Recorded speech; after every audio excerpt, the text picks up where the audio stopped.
In the autumn of 1888, the foggy streets of London's East End became the hunting ground of a killer whose name would echo through history. He was never caught, he was never identified, but he left behind a trail of fear, blood, and mystery. His name was Jack the Ripper. Whitechapel, London, a district overcrowded, poverty-stricken, and desperate. Narrow alleyways, dim lantern light, and the constant smell of smoke and decay.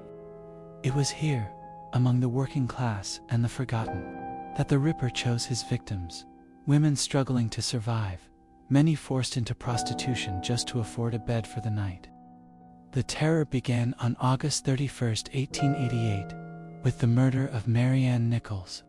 Found on Bucks Row, her throat had been savagely cut. But this was only the beginning. Just a week later, Annie Chapman was discovered in the backyard of a lodging house. Her body was horribly mutilated. Then came what would be called the double event. On the night of September 30th, the Ripper struck twice, killing Elizabeth Stride, and, less than an hour later, Catherine Eddowes. Eddowes' injuries were so gruesome that even hardened investigators were shaken. And finally, in November, the Ripper committed his most horrific crime, the murder of Mary Jane Kelly. Found in her room on Miller's Court, her body was mutilated almost beyond recognition. As the murders shocked the city, the police began receiving chilling letters. Some were hoaxes, but one stood out. Signed with a name the world would never forget, Jack the Ripper. Whether he truly wrote it or not, the name stuck, and the legend was born. The police interviewed hundreds of suspects, searched lodging houses, and patrolled the streets. Yet, despite intense public pressure, the Ripper always seemed one step ahead. Theories spread like wildfire. Was he a butcher, a surgeon, a member of the upper class? Some even believed he was a member of the royal family. But the truth remained elusive. Then, as suddenly as they began, the murders stopped. Jack the Ripper vanished into the fog of history. His true identity remains one of the greatest unsolved mysteries in the world. Today, his name still sends shivers down the spine, not only for the brutality of his crimes, but for the shadow he cast over a city that never truly recovered. Who was Jack the Ripper? A doctor with deadly skill? A local madman with bloodlust? Or someone hiding in plain sight, never suspected? We may never know. But one thing is certain. Jack the Ripper wasn't just a killer. He was a phantom, a nightmare, and his story will haunt us forever.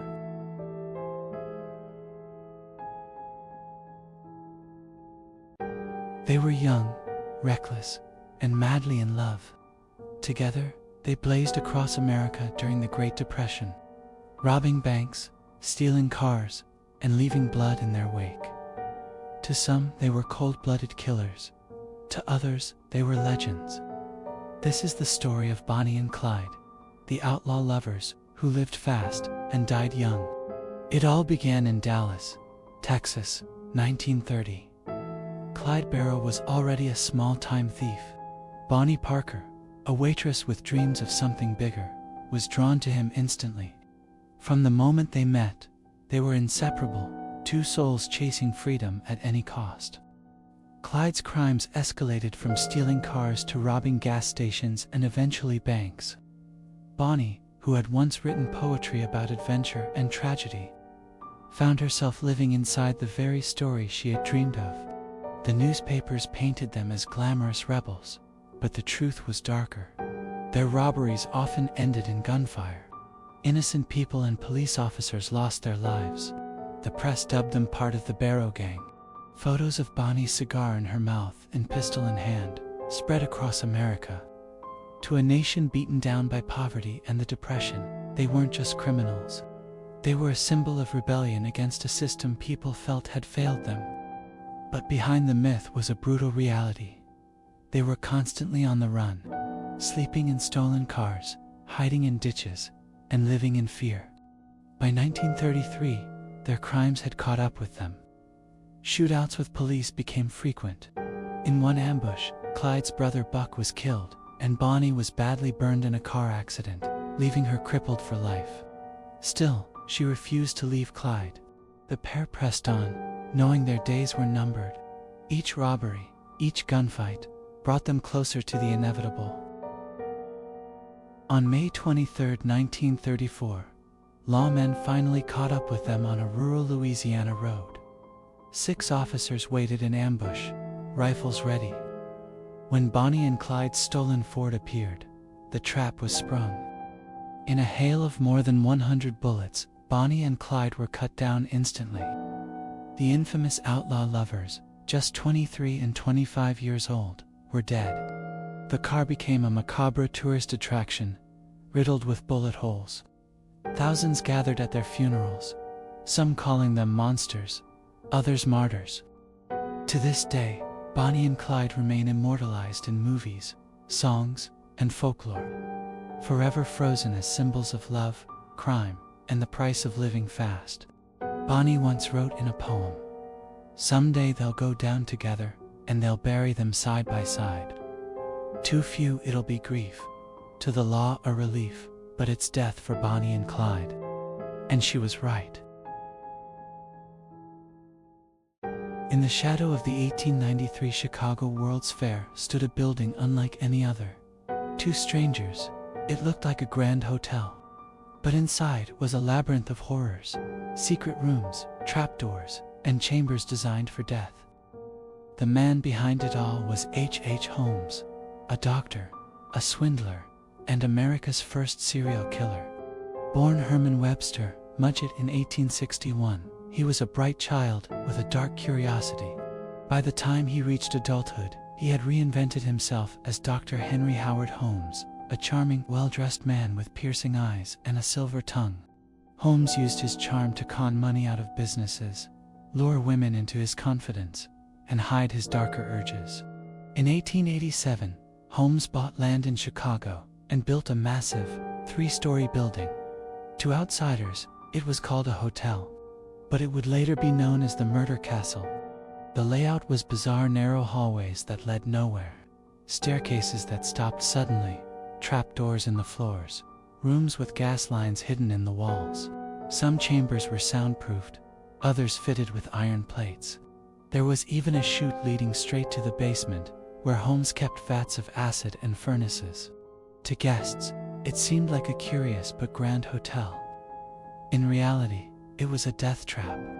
In 1893, Chicago hosted the World's Fair, attracting millions of visitors from across the globe. Holmes saw opportunity. He opened his hotel to travelers, especially young women arriving alone in the city. Many who checked in were never seen again. Holmes charmed them, offered them jobs, or promised love. Then, behind the walls of his castle, he experimented with unimaginable cruelty. But Holmes wasn't just a killer. He was a master con artist. He took out life insurance policies on employees and lovers, then murdered them to collect. He swindled suppliers, tricked investors, and lived like a man untouchable. For years, he left a trail of bodies and fraud across the Midwest. Eventually, Holmes' crimes caught up with him, not because of murder, but because of insurance fraud. In 1894, he was arrested in Boston. While investigating, authorities uncovered the horrors of his castle. Rumors swirled that he killed as many as 200 people, though the exact number remains unknown. Holmes confessed to 27 murders, though many believe that was only a fraction of the truth. On May 7, 1896, Holmes was hanged in Philadelphia. Witnesses reported that even in death, he showed no fear. Some claimed it took over 15 minutes for him to finally die, almost as if the devil himself refused to let go. Holmes' hotel was later destroyed in a fire, but his legend lived on. The Murder Castle became a symbol of hidden evil.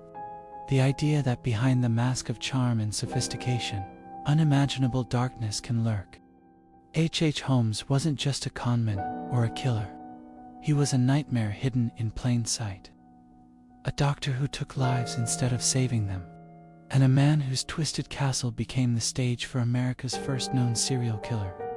Even today, More than a century later, the name H. H. Holmes still sends a shiver down the spine.